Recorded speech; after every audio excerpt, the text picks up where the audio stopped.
informations sur les concepts de notre tradition païenne. Notre tradition spirituelle est basée sur le chamanisme, la mythologie, et comporte des notions philosophiques de bouddhisme et de luciférisme.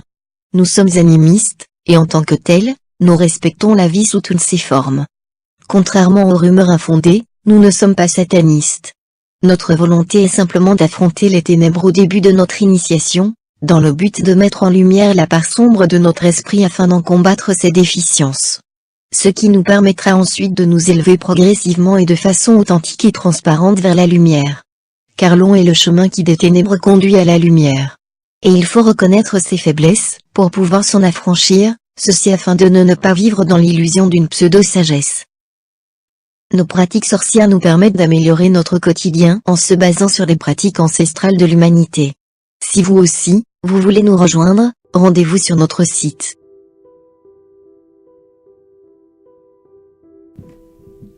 Bonjour, alors j'espère que vous allez bien. Alors ici je vous propose un cours sur les énergies, qui va donner suite à toute une série de cours sur les corps subtils, les chakras, les méridiens, le magnétisme, la magie.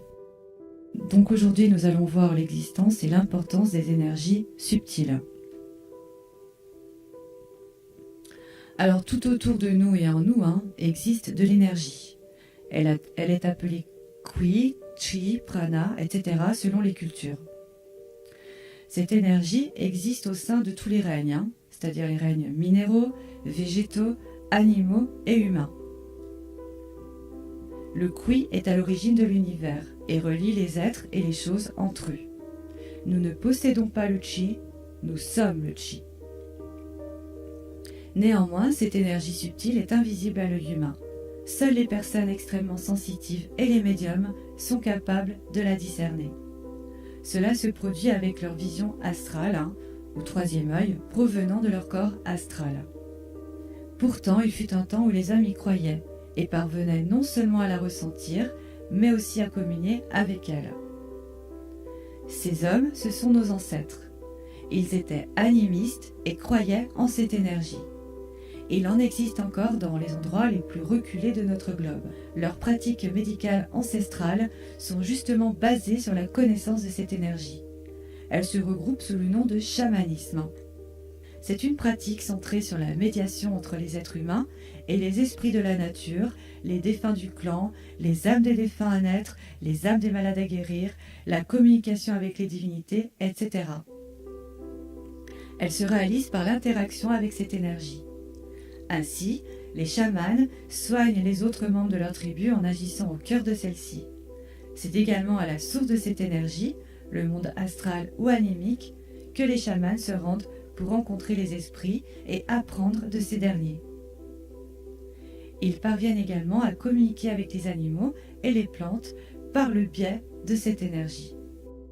Alors par la suite, dans l'Antiquité, de nombreuses cultures ont mis au point des techniques naturelles pour travailler avec cette énergie qui s'écoule par le biais d'une circulation énergétique tout aussi complexe que la circulation veineuse, lymphatique ou nerveuse que nous connaissons tous et que nous avons étudiée à l'école. Elles sont nommées Chi au niveau du ventre, méridien, chakra en acupuncture et autres thérapies basées sur les énergies.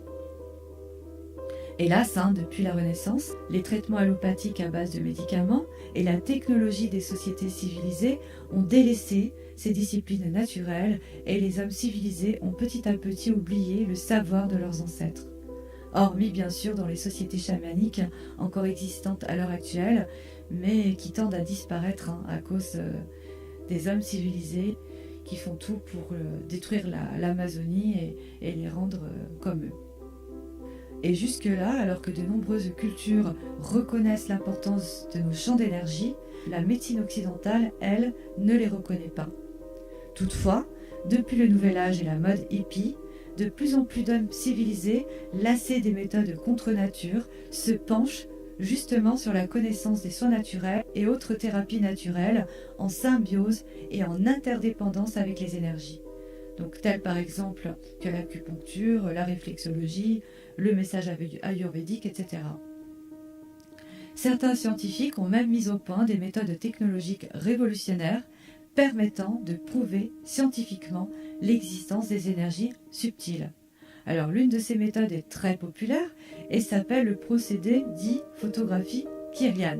Vous avez dû en entendre parler, ou effet Kirlian. Donc il a été créé en 1939 par le technicien soviétique Semyon Kirlian et sa femme Valentina Kirlian. C'est d'ailleurs pourquoi ce procédé porte leur nom. Et ces clichés Kirlian montrent un halo lumineux entourant les objets soumis à une haute tension électrique. La photographie Kirlian permet ainsi de visualiser un halo fort lumineux ressemblant à une aura de couleurs variées, large d'environ 1 à 3 cm, autour d'objets ou d'êtres vivants. Ce halo lumineux est expliqué par une ionisation gazeuse engendrée aux abords immédiats du sujet, plongé dans un fort champ électrique alternatif. Alors cette méthode, bien que controversée, a été quand même la première technique pour mettre en relief l'énergie subtile. Malgré tout, cela n'a pas suffi à convaincre la majorité des scientifiques et de nos concitoyens. Mais depuis peu, la physique quantique est en train de prouver qu'en plus de la circulation du sang, des ganglions lymphatiques et des impulsions nerveuses, le corps est apparemment soutenu par un invisible flux d'énergie subtile ou élevé. Auparavant, ces énergies plus élevées forment dans l'embryon l'apparence physique des vaisseaux sanguins et lymphatiques et des organes. En d'autres termes, les champs d'énergie subtile font partie de la formation du corps physique et ceci avait d'ailleurs été attesté au début du siècle dernier par de nombreux occultistes, tels que l'occultiste et la fondatrice du Nouvel Âge Alice Ayn Wiley, dans ses ouvrages comme La télépathie, le corps éthérique, Les rayons et les initiations, et aussi par la célèbre théosophe médium Helena Blavatsky, dans ses ouvrages tels que La clé de la théosophie, Isis dévoilée, qui sont très connus. Et toujours à la même époque, des psychologues comme Rudolf Steiner a rédigé de nombreux ouvrages sur la théosophie, comme L'étude et la connaissance suprasensible et la destinée humaine en 1904. Donc ces gens ont également évoqué de l'existence de cette dernière. Les pensées et les émotions génèrent des énergies qui ont également la capacité d'influer sur la santé ou la maladie. Dans le domaine de la médecine énergétique, Donna Eden décrit comment elle travaille avec l'espace vide pour aider à soulager la souffrance. Elle a d'ailleurs travaillé sur des individus avec des douleurs du membre fantôme après une mutilation, donc qui avaient été victimes d'un membre en moins.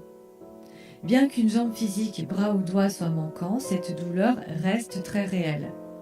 Un ancien combattant de guerre connaissait dans son membre manquant ces douleurs atroces et il en perdait sa volonté de vivre. C'est-à-dire que même si le membre est manquant, lorsqu'on a été amputé par exemple, eh bien on continue à souffrir. Donc ça prouve bien qu'il y a l'existence des énergies. Il faut vraiment être bête pour pas y croire. En tout cas moi j'y crois parce que je voyage en astral et lorsque je sors de mon corps, je vois bien mon corps charnel allongé sur mon lit.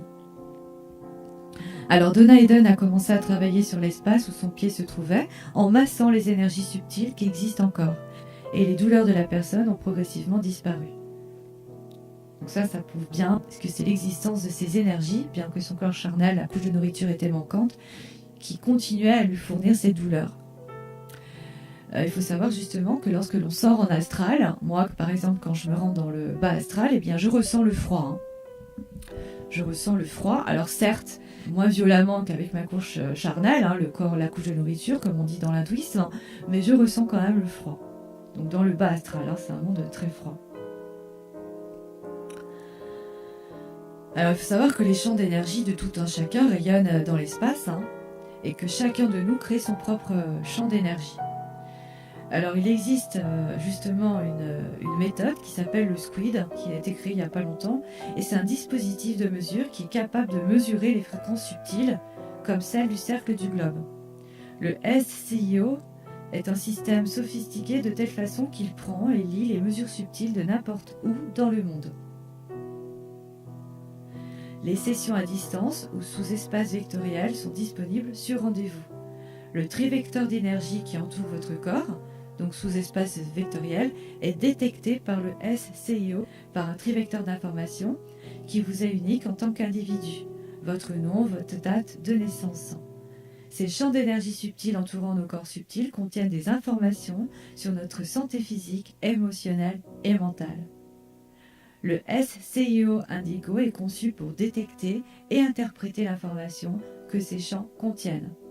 En alliant technologie de l'espace physique quantique, programmation informatique, le Dr William Nelson, développeur du SCIO, permet à ce système de lire au champ d'énergie et de l'appliquer aux thérapies, même à distance, par sous-espace vectoriel. Cela signifie qu'il n'est pas indispensable que vous soyez physiquement présent pour une session. Personne d'autre au monde n'a ces informations particulières. Nous pouvons également joindre un peu de vos cheveux sur le plateau du SCIO. Cela ajoute de la puissance à la recherche pour la lecture spécifique de votre ADN. Donc pour info, le magnétomètre S-Quad sont parmi les dispositifs les plus sensibles pour la mesure des champs magnétiques. En fait, ils ne permettent pas de mesurer un champ, mais plutôt sa variation. Les gradiomètres vont mesurer la variation spatiale d'un champ magnétique aussi faible que ceux générés par le corps humain. Donc tout ça, c'est les dernières techniques mises au point pour mesurer les champs énergétiques propres à chaque individu ou chose.